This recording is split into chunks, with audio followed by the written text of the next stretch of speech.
예, 한번 따라서 해주시면 감사하겠습니다. 한 마음을 품으려면, 한 마음을 품으려면 어떻게 해야 하는가? 이 빌립보 교회도 많이 시끄러웠던 것 같습니다.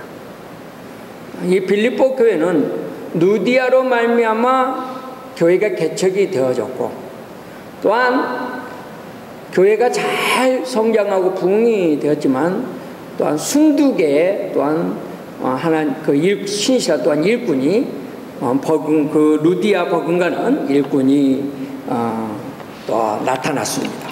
그래서 서로들 간에 갈등들이 있는 모습을 빌립보 교회를 통해서 발견할 수가 있습니다. 바울은 그런 빌립보 교회에게 어떻게 하면 한 마음을 이룰 수 있는가? 근데 한 마음을 이루는 데에 저절로 되는 것이 아니라 힘써 노력을 함으로 한 마음을 이룰 수 있다는 것입니다. 우리의 삶 속에 언제 감격함이 있는가? 마음이 서로 하나가 될 때, 부부 간에도 마음이 하나가 될 때 참 행복합니다. 또한 자녀와의 대화 속에서도 마음이 하나가 될 때 이루함이 있고 기쁨이 있습니다. 제가 몇 주 전에 플로리다 갔다 와서 설교가 골프 이야기를 했습니다. 아마 그 설교를 들었던 저희 아버지 같은 경우는 많이 화가 나지 않았을까 생각을 합니다. 그래서 그 설교 대목을 교회 홈페이지에 올릴 때 지울까 하다가 그냥 올렸습니다. 그들로부터는 전화를 안 받으시더라고요. 항상 마음속에 아버지의 어떤 불호령이 떨어질까 게 있는데, 그래도 아들이 자기 엄마한테 전해서 엄마, 아버지가 많이 지쳤나 봐. 아버지의 설교를 듣고 골프 이야기를 듣는데 왜 아버지가 이렇게 설교를 하셨을까 많이 생각을 해보고 기도를 했대요. 그래서 아버지를 이렇게 생각하면서 기도할 때에 아버지가 목회하는데 많이 힘든갑다. 아버지가 많이 힘든갑다라고 생각을 했대요. 그래서 자기 엄마한테 엄마라도 아버지 말에 말대꾸하지 마세요. 아버지의 말씀에 순종을 하며 하나가 되어진다면 아름다울 것 같습니다 라고 어제 저녁에 지금 엄마한테 이야기해서 그 엄마가 오늘 아침에 저한테 이야기해 주더라고요. 어쨌든 그 말을 듣는 순간에 참 기뻤습니다. 그래, 아들이 그래도 내 마음을 알아주는구나. 그래, 아들은 그래, 아버지가 어떤가 이렇게 점검해주는 아들, 또한 아버지가 어떨까 하고 기도했다는데 마음속에 뿌듯함이 이렇게 오더라고요. 저도 그래요.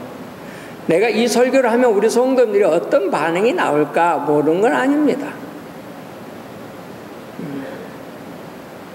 또한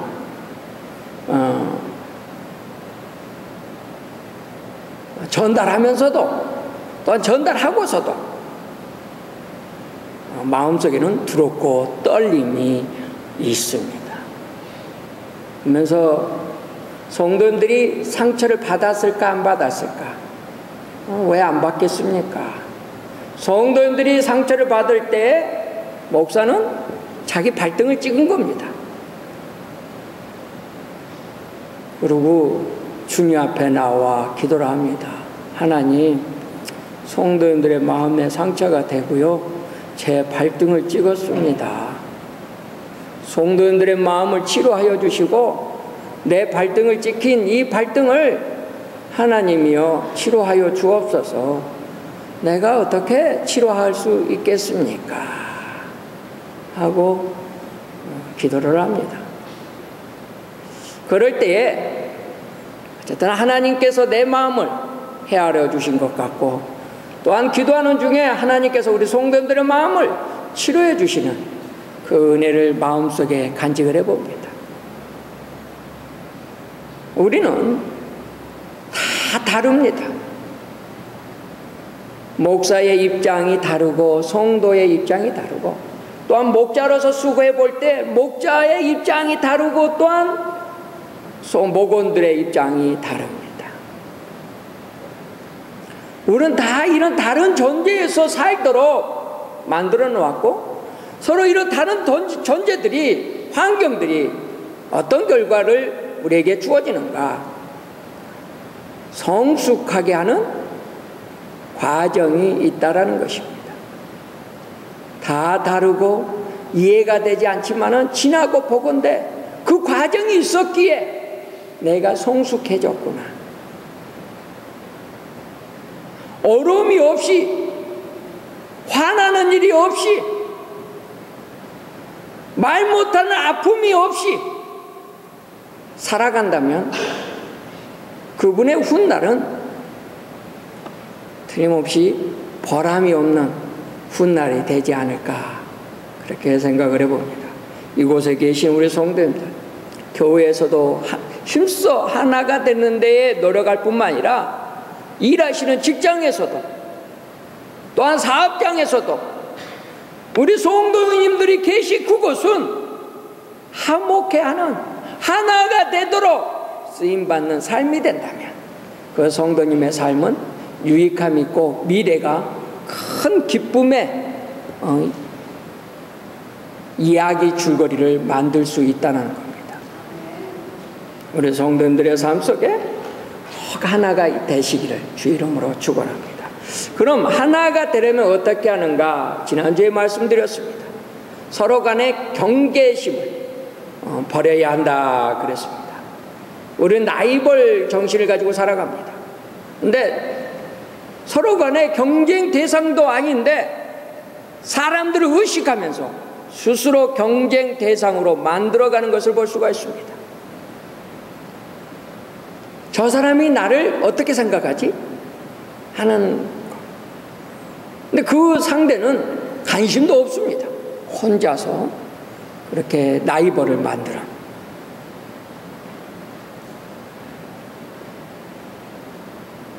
성경은 우리에게 말을 합니다.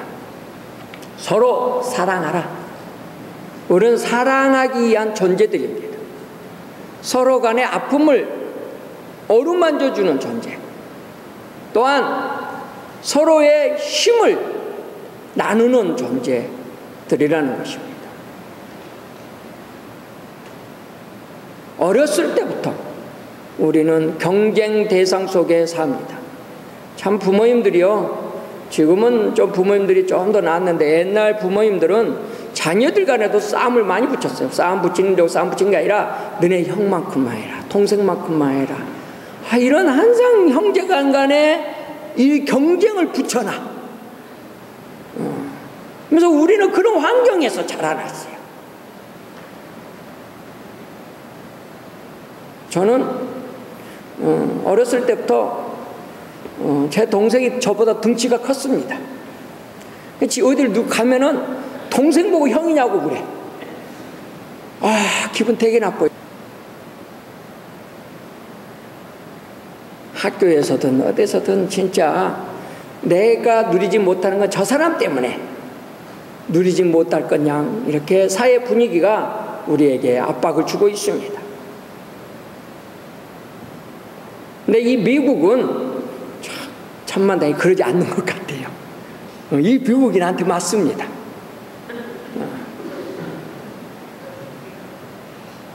우리 성도님들, 이 먼 미국 땅에 와서 누구보다 좀 더 잘 나가면 좋은 것 같죠.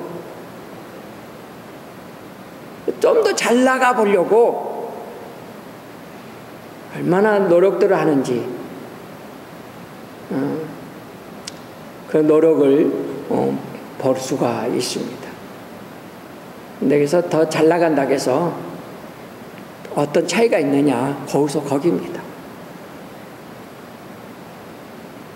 우리 성도님들의 삶 속에 서로 나이 볼 정신을 버리고, 그래 얼마나 힘들까, 그 힘든 걸 서로 보살펴 준다면 우리 성도님들에게 하나님은 놀라운 복을 주실 줄로 믿습니다. 또 우리 성도님들에게 기도의 응답들을 허락하시고 하나님의 기적을 허락해 주실 거라는 겁니다. 또한 하나가 되려면 어떻게 해야 되는가? 형제 자매의 형편을 돌보아야 한다라는 것입니다. 여기에 보면은 3절에 보면 여기 2절부터 마음을 같이하여 같은 사랑을 가지고 뜻을 합하여 한 마음을 품어 아무 일에든지 다툼이나 허용으로 하지 말고 오직 겸손한 마음으로 각각 자기보다 남을 낮게 여기고 각각 자기 일을 돌아볼 뿐더러 또한 각각 다른 사람들의 일을 돌아보아 나의 기쁨을 충만케 하라 그랬습니다. 자기의 형편을 돌아볼 뿐더러 또한 우리의 주위에 있는 성도 형제 자매님들의 형편을 돌아보라고 이렇게 바울은 부탁하고 있는 것입니다. 각각 다른 사람들의 형편을 돌아보아. 우리 예수님도 누가복음 6장 31절에 보면 남에게 대접을 받고자 한 대로 먼저 대접하라. 마가복음에서도 마태복음 7장 12절에도 남에게 대접받고자 하는 대로 너희도 남을 대접하라. 이것이 율법이요 선지자의 강령이니라. 대접을 받기를 원한다면 먼저 대접을 하라. 그러면 하나님의 말씀이 이루어진다라는 것입니다. 또 로마서 2장 1절에 보면 그러므로 남을 판단하는 사람들아 누구든지 막론하고 내가 핑계치 못할 것은 남을 판단하는 것으로 내가 너를 정죄함이니 판단하는데 내가 같은 일을 행함이니라. 형제의 또한 이웃들의 형편을 보고 정죄를 합니다. 게으르니까, 최선을 다하지 않으니까 뭐 이런 식으로 판단을 합니다. 판단을 하고 나서 또한 그 일을 자기도 한다는 겁니다. 그때 예수님은 정죄하리니, 그러니까 우리는 우리 형제 자매님들에 대해서 판단할 자격이 없습니다. 우리는 그냥 사랑할 뿐이고요, 어려움이 있으면 그 어려움을 우리가 같이 그냥 나눌 뿐입니다. 그 어려움이 있다고 해서 그 어려움 우리가 해결해 줄 수 있습니까? 해결해 줄 수 없습니다. 그냥 우리는 기도할 뿐이고요, 그냥 주님 앞에 맡길 뿐입니다. 또한 어떤 분들은 해결해 줄 수 있는 양 팔을 걷어 붙입니다. 그러고 나서 자기에게 조그만 위험 부담이 오면은 그냥 욕을 해대고 더 그냥 바가지를 씌우는 것을 볼 수가 있습니다. 그래야 우리가 할 수 있는 건 아무것도 없어요. 얼마나 힘들까, 얼마나 힘들까는 그 모습을 보기에 우리는 돌아보고 또한 돌아보았던 그 모습을 가지고 기도를 하는 것입니다.